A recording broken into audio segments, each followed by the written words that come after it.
Olá a todos, como eu comuniquei anteriormente no vídeo anterior, na parte 1 dessa mensagem chamada O Poder da Cruz, eu vou continuar da onde eu parei e talvez tenha a parte 3 também. Eu não quero que se estenda muito, que seja um vídeo muito longo e também porque eu tô lendo muitos textos, porque é assim que eu gosto de fazer. A palavra de Deus é perfeita, a palavra de Deus é eficaz, a palavra de Deus não muda.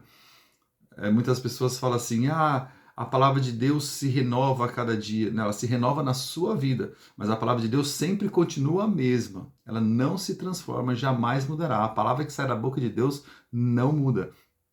Então tem muita gente tentando usar textos bíblicos fora do contexto para adaptar ao estilo de vida que eles estão tendo.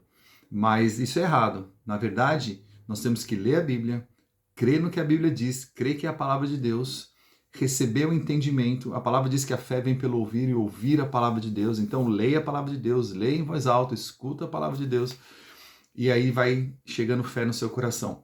E nós vamos nos transformando todos os dias. Porque somente crer na palavra de Deus não funciona.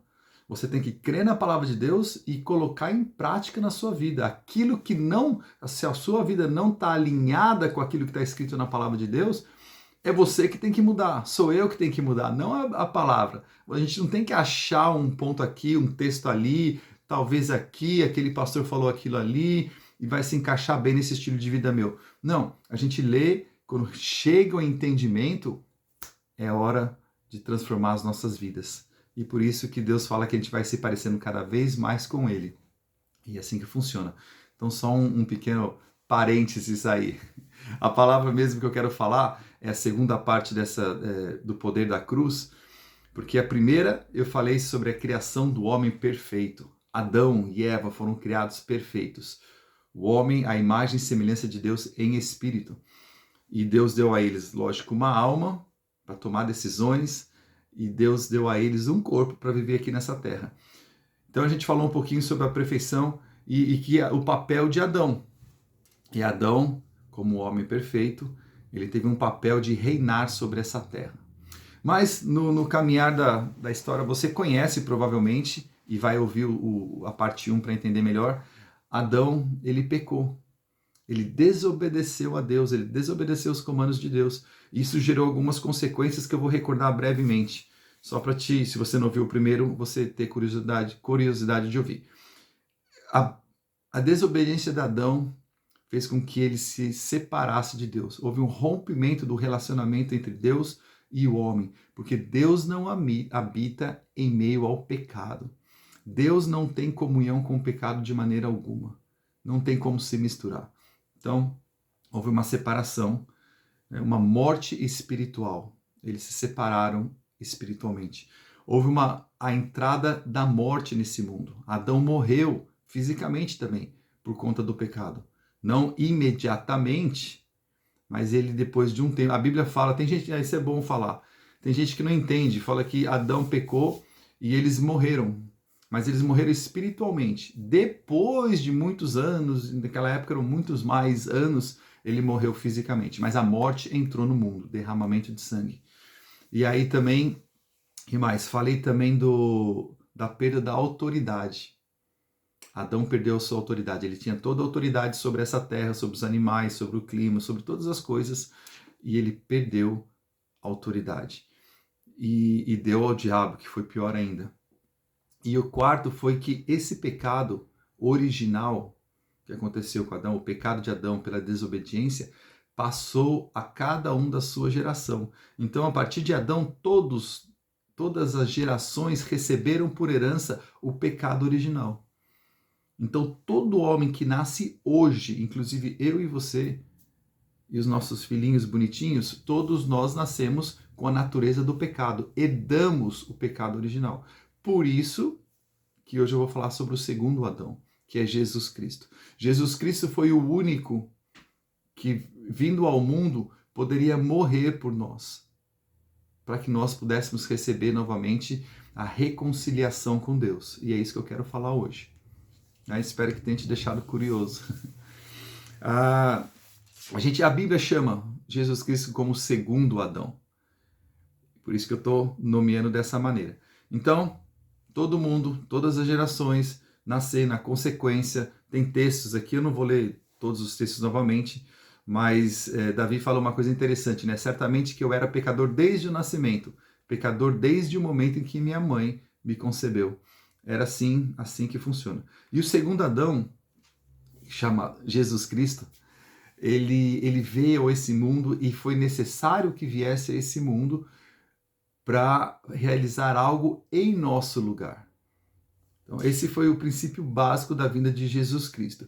Mas João 1,14, ele fala que o Verbo se fez carne e habitou entre nós. Vimos a sua glória, a glória do unigênito Filho que veio do Pai, cheio de graça e de verdade. Então, em João 1, diz que ele veio a esse mundo em carne. Ele reencarnou. Ele era espírito e veio a esse mundo em carne. Esse é o verdadeiro sentido da reencarnação, né? Quando sai do espírito e entra num corpo físico. O texto de Isaías 7,14, você viu que eu estou olhando para cá, para lá, porque eu vou ler muitos textos, eu não tenho todos eles de memória. E a partir da leitura do texto a gente vai desenrolando. Isaías 7,14, Isaías no Velho Testamento, a Velha Aliança, diz assim, uma palavra profética, aquilo que viria a acontecer. Portanto, o próprio Senhor vos dará um sinal. A Virgem conceberá e dará à luz a um filho e o chamará Emanuel. E a gente sabe porque nos evangelhos fala a tradução da palavra Emanuel. O nome de Jesus, Emanuel, significa Deus conosco. Então, mais uma prova de que Jesus veio a esse mundo em carne. Ele andou aqui nesse mundo. Então, primeiro, o verbo que se fez carne e habitou entre nós. Segundo, Isaías profetizando, a gente sabe que se cumpriu essa promessa. Ele é Deus conosco. 1 Timóteo 3,16 diz, ele se manifestou em carne. Filipenses 2, 7 e 8. Essa é na versão amplificada. Diz assim, Jesus esvaziou-se sem renunciar ou diminuir sua divindade, mas apenas temporariamente, desistindo da expressão externa de igualdade divina e de sua dignidade legítima. Então, por um período de tempo, Jesus Cristo viveu nessa terra. E ele se despojou da posição que ele tinha inicial, à destra do Pai, como ser celestial. E ele, por um tempo, ele se temporariamente desistindo da expressão de igualdade divina. Então ele se diminuiu, assumindo a forma do servo, de servo, e tornando-se semelhante aos homens.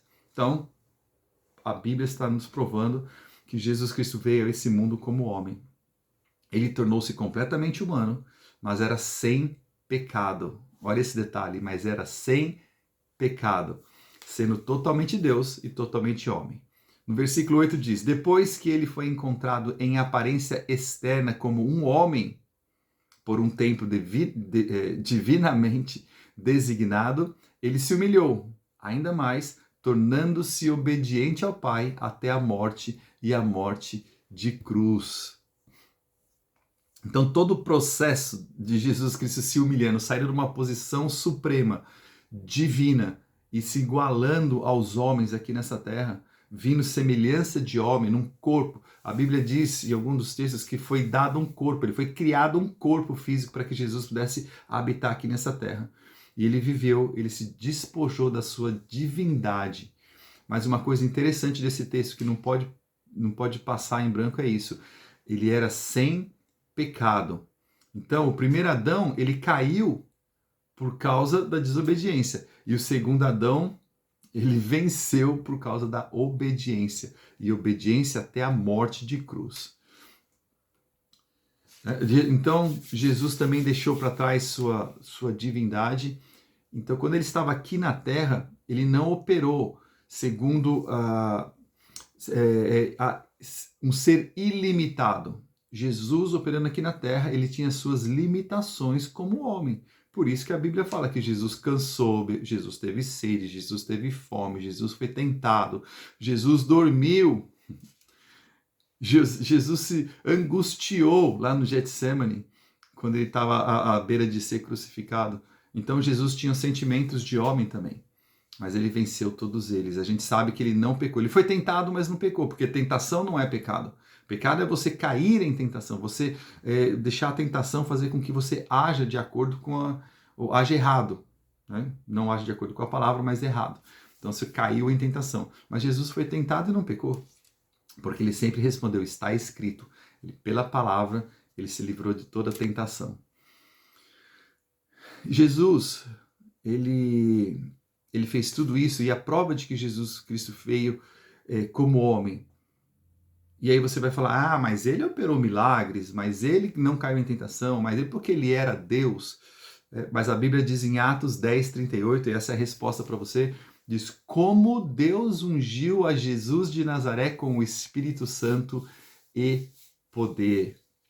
E como ele andou por toda parte, fazendo bem e curando a todos os oprimidos do diabo, porque Deus era com ele. Jesus Cristo, ele andou nessa terra, mas ele não operou todos esses milagres porque ele era o Filho de Deus. Ele operou todos esses milagres porque Deus havia ungido Jesus Cristo para fazer aquilo. O Espírito Santo veio sobre a vida de Jesus para que ele pudesse operar os milagres aqui nessa terra. Se não fosse o trabalho do Espírito Santo na vida de Jesus Cristo, ele não operaria todos esses milagres. Porque lembre-se, Deus Pai, Deus Filho, Deus Espírito Santo. Da mesma maneira que foi lá na criação, Deus, o poder, o Criador, falando a palavra Jesus Cristo e o Espírito, o poder criativo, Jesus não teria feito nada se tivesse andado somente como homem. E ele, na cruz, ele foi o nosso substituto, e eu quero falar disso agora. Então, eu falei que Jesus Cristo veio como segundo Adão, ele veio em carne. Acho que todos aqueles textos comprovam isso. E a terceira parte dessa mensagem é sobre isso, sobre o nosso substituto. Jesus Cristo, ele na cruz, ele tomou o nosso lugar. Nós merecíamos a cruz, nós merecíamos sofrer e morrer, porque éramos pecadores, porque tínhamos a natureza do pecado em nós, porque estávamos controlados pelo diabo. Então tudo isso era sobre as nossas vidas. Mas ele morreu na cruz por nós. A concepção sobrenatural de Jesus Cristo, a gente sabe que ele nasceu de uma virgem e foi concebido pelo poder do Espírito Santo. Lucas 1,35 diz assim, um anjo chegou até Maria e falou para ela assim, o Espírito Santo virá sobre ti e o poder do Altíssimo te cobrirá com sua sombra. Assim, o santo que nascer será chamado Filho de Deus. Então é a prova que ele foi concebido pelo Espírito Santo de Deus.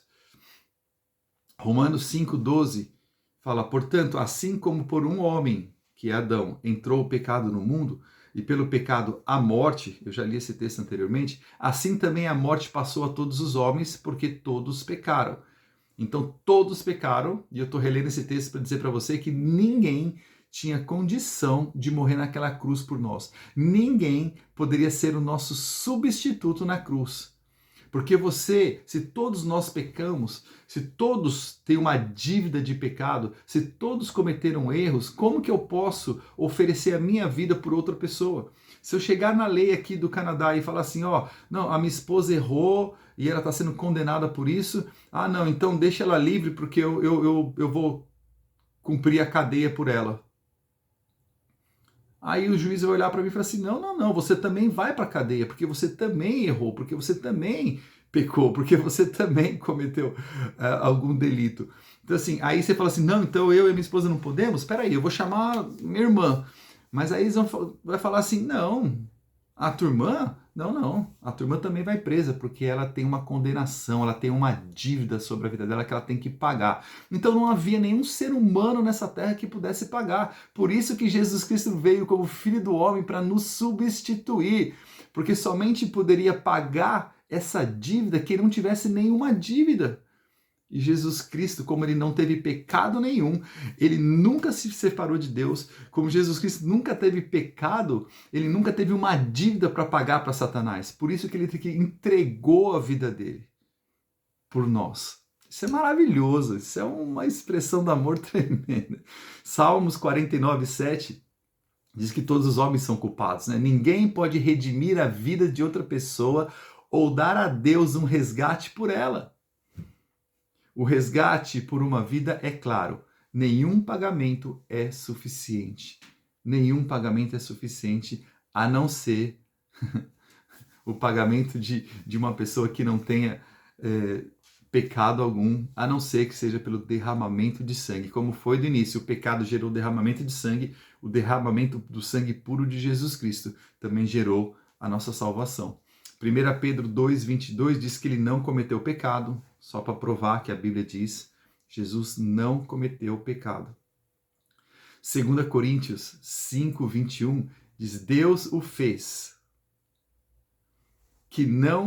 aquele que não tinha pecado, para pecar por nós, para que nele nos tornássemos justiça de Deus, mais uma vez provando que ele foi o nosso substituto. Toda vez que você lê um texto desse, Jesus morreu por você, Jesus derramou o sangue dele por você, Jesus pecou por você, ou recebeu o pecado do homem por você, é o posicionamento que a cruz permitiu, que ele se colocasse lá por nós.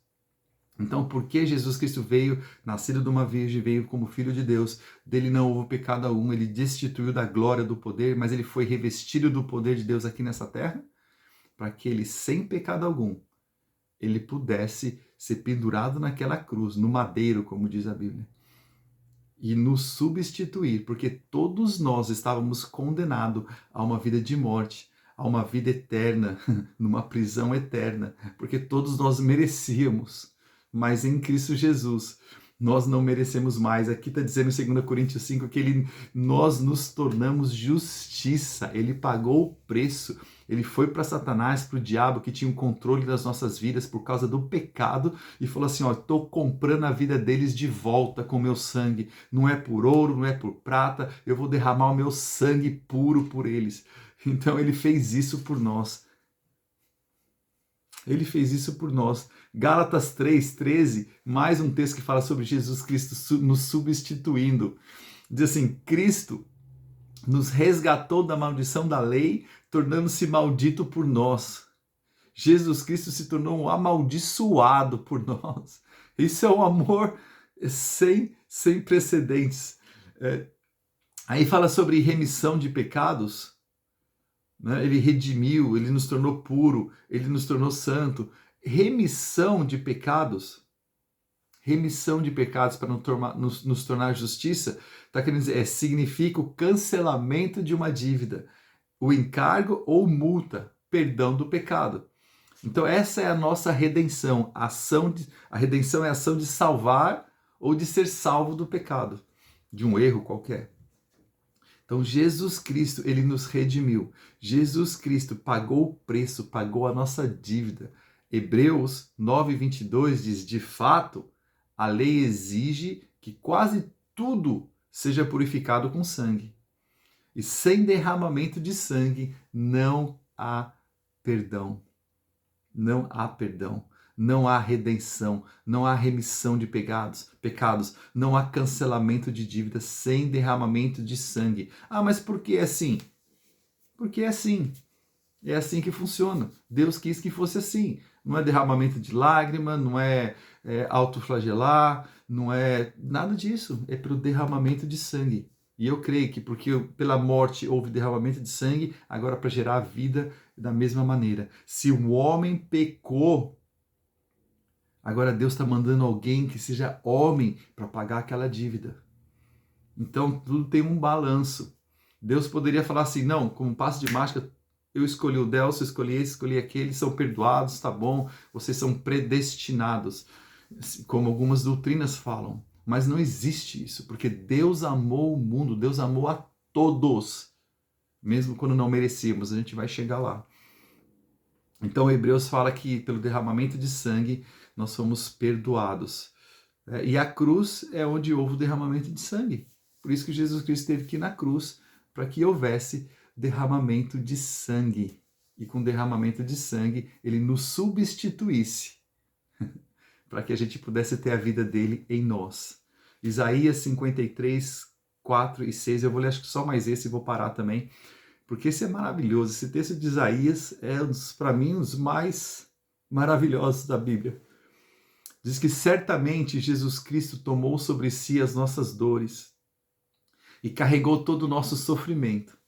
Contudo, nós o considerávamos castigados por Deus, por ele ferido e aflito. Mas ele foi transpassado por causa das nossas transgressões. Ele foi esmagado por nossas iniquidades. O castigo que nos trouxe a paz estava sobre ele, e pelas suas feridas fomos curados. O castigo que nos trouxe a paz, que nos trouxe a salvação, o castigo que nós merecíamos, ele foi o nosso substituto e tomou sobre ele. E todos nós, como ovelhas, andávamos desgarrados. E é assim mesmo. Todos nós afastados de Deus, desgarrados, cada um de nós seguindo o seu próprio caminho. Está escrito aqui em Isaías 53. E o Senhor pôs sobre ele a iniquidade, o pecado de todos nós. Essa é a maior obra de substituição. Essa é a maior obra de redenção. Essa é a maior obra de remissão de pecados. Quando alguém toma as dores por outro, quando alguém morre por outro, dificilmente alguém vai morrer por um justo. E Jesus Cristo morreu por injustos, por pecadores. Ele substituiu. Então, quando você vê a cruz, Jesus Cristo não está lá mais. Jesus Cristo não está lá mais. Ele cumpriu o propósito, ele morreu, mas ele ressuscitou dentre os mortos. Então é isso, essa é a palavra dessa manhã. Depois a gente continua, senão vai ficar muito grande esse vídeo. Jesus Cristo é o seu substituto. E a gente precisa ter esse entendimento e saber o que ele fez por nós. Porque daí sobe um amor tão grande por Jesus. Faz com que a gente ame esse Jesus Cristo como nunca amamos. Quando a gente tem o entendimento e a consciência, mas o entendimento, a fé no nosso coração daquilo que ele fez por nós. Quando nós não merecíamos, ele morreu por nós. Depois a gente continua falando mais o poder da morte, do pecado. A gente vai falar dessa maior expressão do amor de Deus. E eu vou começar o próximo vídeo nessa aí. Lendo o texto que é maravilhoso em Romanos, que fala da maior expressão do amor que existe, que é a morte e a ressurreição de Cristo, para nos tornar a justiça de Deus. Todo aquele que crê que Ele é o nosso Senhor e Salvador. Tá bom? A gente fala disso no próximo vídeo.